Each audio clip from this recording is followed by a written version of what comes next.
What's up, monstrosities? We are back with a KO discussion video. Now, I know this is probably confusing that I'm making a discussion video on an agent that isn't the newest one, but I think that it's time that we talk about KO on this channel.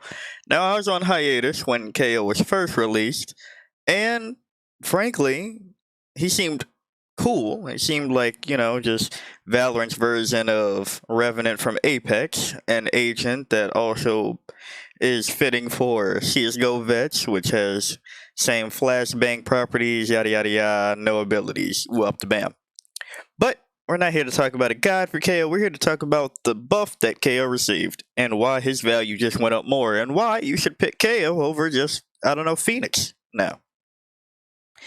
With the newest addition being Chamber, having two abilities that are pretty reliant in terms of how the round will go, and the normal two that you don't want to get caught without having, but not having a gun at certain times is very, very deciding for the round.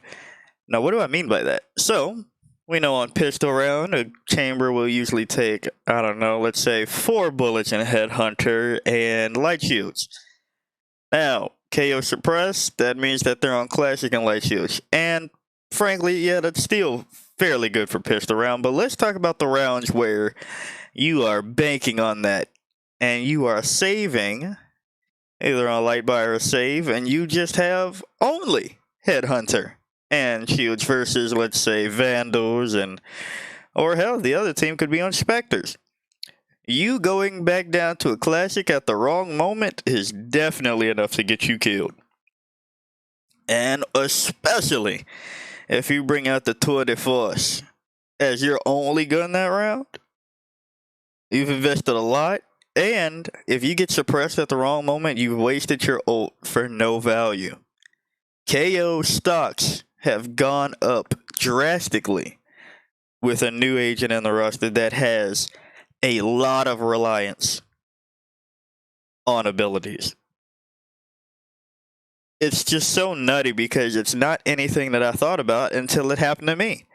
KO's ult popped and I couldn't do anything for, 2 rounds, I want to say? Well, 2 rounds in a match because it happened on both halves. I couldn't do anything because KO popped ult and I had already invested my ult. I personally only invest my ult whether it's the last round and a half or when I have to pass a gun over. And kind of the same with Headhunter. I only really pull it out when I need to save or on the first round and a half. So, with half of my game plan being shot in the water by KO, not to say that it went terribly, but that round was not fun.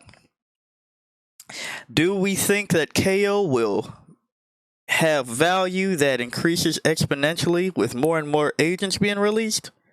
I don't think so. Unless they all end up being very ability reliant. How do we put this? What makes a ability reliant character? Well, frankly, a character in which you get guns, because this is a gun game at the end of the day.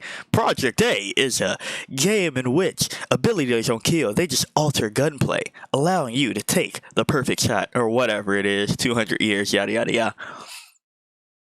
If they create more characters that just give guns, then KO will increase in value. But the suppression from both his ult and the knife aren't big enough of an impact that they completely shut down every other character.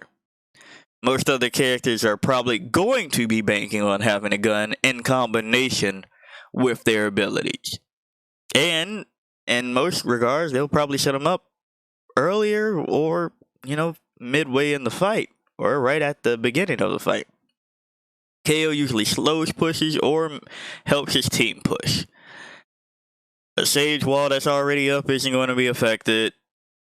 A Phoenix Molly that's already at the entryway isn't going to stop or isn't going to extinguish. It's things like that. But unless they make another agent in which, let's say, 2 out of 4, same ratio, where the abilities are just, hey, you don't need a gun, KO probably won't increase drastically.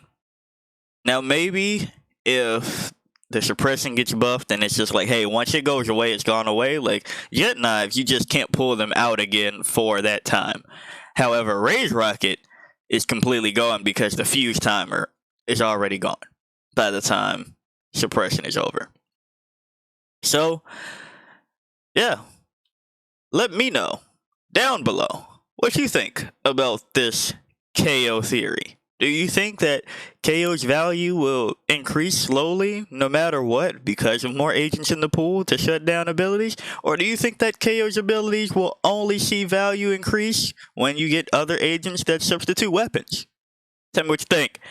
And with that being said, have a good one, monstrosities.